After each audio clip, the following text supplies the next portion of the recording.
great to be here, and I just think this DC Art and Science Evening Rendezvous program that JD and the cultural programs of the National Academy of Sciences is doing is just a wonderful chance for all of us to get together and talk about this interdisciplinary area where we can connect in different ways. As JD mentioned, I was hired last year as a contractor to be the programming coordinator for the Smithsonian Community Reef. And that's a locally constructed coral reef in Crochet that is a satellite reef of the global Hyperbolic Crochet Coral Reef project. The Hyperbolic Crochet Coral Reef is a global project created and curated by Margaret and Christine Wertheim of the Institute for Figuring in Los Angeles. And the Smithsonian Community Reef is a local satellite reef of that global project.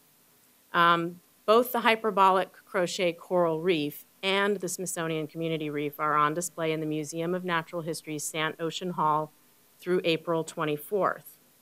And the Community Reef is the first exhibition the Smithsonian has ever hosted where they invited the community in to help create the exhibition.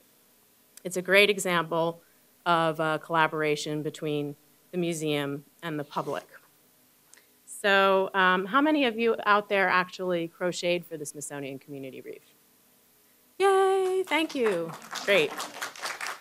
The Hyperbolic Crochet Coral Reef is a fascinating intersection of mathematics, marine science, conservation, craft, and community activism.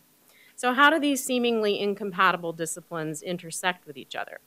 First, the crocheted forms that comprise the reef have their origins in mathematical models of hyperbolic space, a form of non-Euclidean geometry that describes surfaces found in nature like lettuces and kales with negative curvature. In the 1990s, Dr. Dinah Tamina of Cornell University became the first person to successfully create tactile, durable, mathematically accurate models of hyperbolic space. Because she was an interdisciplinary thinker herself, she used crochet. Although she first tried knitting, crochet allowed her and her students to exponentially increase the surface area of the model while working only one stitch at a time. So here you see many stitches on a knitting needle, which gets very bulky and inconvenient. The mathematical forms you can make from the equations in her book, which I'm passing around, are very playful and tactile.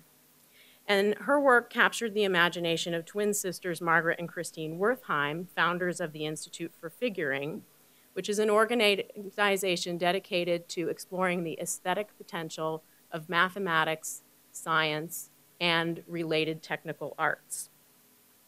Margaret Wertheim is an award-winning science writer, and her sister is an artist and feminist scholar. So the sisters discovered when they played with the mathematical models that the more randomly the increasing is done, the more natural and organic looking the resulting forms become. So for example, here are two hyperbolic single-sided planes. One of them follows a fairly regular mathematical series of increases, and the other is more randomly done. And you can see that this one has a very organic and natural appearance. And this organic and natural appearance reminded the sisters, because they were originally from the home of the Great Barrier Reef, of corals. And so their genetically modified mathematical models became the basis of the Hyperbolic Crochet Coral Reef project. Coral reefs cover about 1% of the Earth's surface. They are fragile ecosystems and can currently sustain about 25% of the ocean's biodiversity. So via their website, the Wertheim sisters invited others to help them crochet a coral reef to raise awareness about the threats to coral reefs from global warming, pollution, overfishing, and plastic trash. The response from crocheters all over the world and from museums who wanted to exhibit the collaboratively constructed reefs was immediate and overwhelmingly positive. And since 2005, the sisters have exhibited their reefs around the world, and many local communities have crocheted companion reefs called satellites. Crocheting the hyperbolic forms, which are simple to construct introduces participants, regardless of age, gender, or ability, to complex concepts of mathematics and biodiversity because the forms change their characteristics with each maker and material. Through making a satellite reef, members of the community, many of whom may have no prior knowledge of or experience with coral reefs, are able to directly and personally engage with the mathematics and marine science and conservation message of the exhibition. The way the global crocheted reefs develop also symbolizes reef ecology because each new community patch reef develops by a process the Wertheim sisters consider analogous to spawning. Yet all the local reefs are genetically linked through the global project.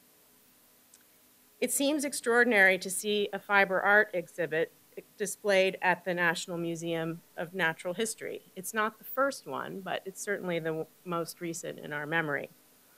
The museum here in Washington proved to be the perfect setting, substantively and aesthetically, for the Smithsonian Community Reef project, because it could sustain the project with substantive expertise in marine science, public education, conservation, exhibition design, and installation. The exhibition came to the museum because Dr. Nancy Knowlton, who is the Sant Chair of Marine Science, thought the exhibition was a creative way to convey the beauty of the disappearing world of coral reefs to museum visitors. Because nearly 80% of the coral reefs she knew 30 years ago are gone today, she believed every effort to raise public awareness about their fragility was crucial to their survival. Her partners at the museum in bringing the exhibition, Barbara Stauffer, Chief of Temporary Exhibits, and Jane Malosh of the Office of the Undersecretary for History, Art, and Culture, believed that making the community reef was an essential component. So 3 sponsors generously provided the funds for that, and they are the Quicksilver Foundation, the Embassy of Australia, and the Coral Reef Alliance. And all sponsors added gravitas to the project because they were actively engaged in activities that preserved coral reefs. So the incredible diversity of species that you see on the Smithsonian Community Reef is a wonderful testament to the power of this partnership between the Museum of Natural History and the community in helping crocheters to fully explore curiosity about coral reefs. So as the programming coordinator, it was my responsibility to engage the public in constructing the reef, which was completed in 5 short months from May to October of 2010. I was able to recruit more than 800 men, women, children, teens, families, and couples from age 3 to 101 to collaboratively crochet and assemble the largest community reef in the history of the global hyperbolic crochet coral reef project. And I can honestly say that every experience I had had in my life as a fiber scholar, a maker, a teacher, and a manager was put into play in order to make this happen. And I drew on the experience and support of the museum, the sponsors, and literally hundreds of volunteers, very talented and dedicated volunteers from the community. And without each person who contributed their energies to the project, what you see there would not have been able to come to fruition. I experienced firsthand the transformative power that such a substantial collaborative venture can inspire in members of the community and in the host institution. So although making a crochet coral reef is a hands-on, low-tech, craft-based project, its international profile was created and is sustained in the local reef communities by social networking we used Flickr and Ravelry, which is a social networking website that reaches 1 million knitters and crocheters worldwide. And we use these and the museum website to keep us all connected and to convey substantive information about coral and about the projects to participants. We also held a number of workshops in local yarn shops, which generously supported the project. We had 13 local yarn shops from the border of Virginia, Southern Virginia, to Pennsylvania, who hosted workshops and offered free events for knitters and crocheters, and advertised our project on blogs and in newsletters.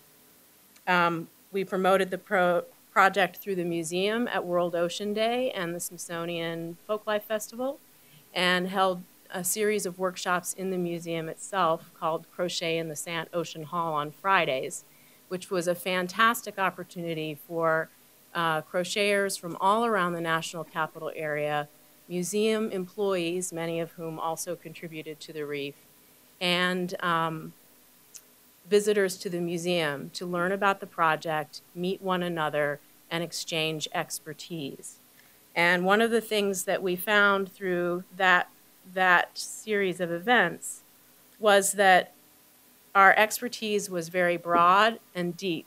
There were many people within the museum staff who had choral knowledge and crochet knowledge, and that was true of the public as well.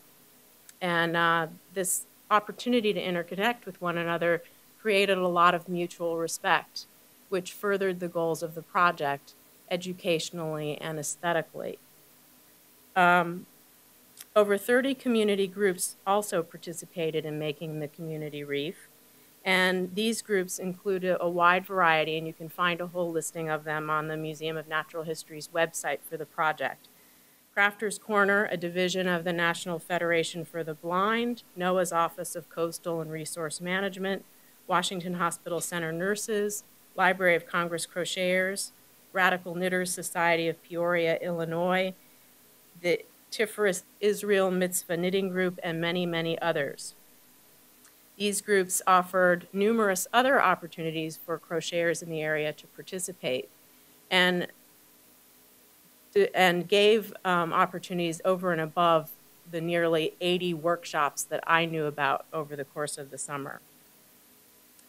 And I'd just like to say in wrapping up that we drew on indigenous sources within the museum to make our reef. We received close to 520 square feet of coral, and that dictated the design for the reef.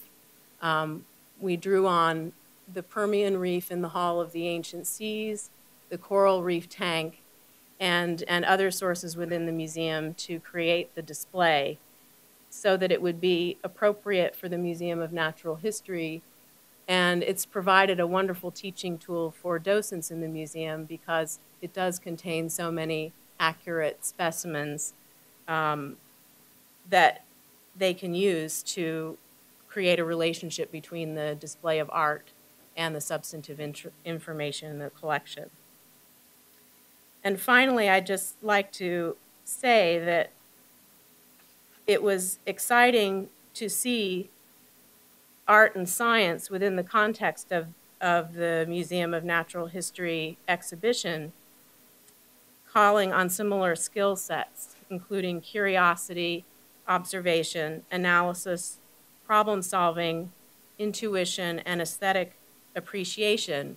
We use different languages, perhaps, in describing these skills, but that can often get in the way of communicating productively.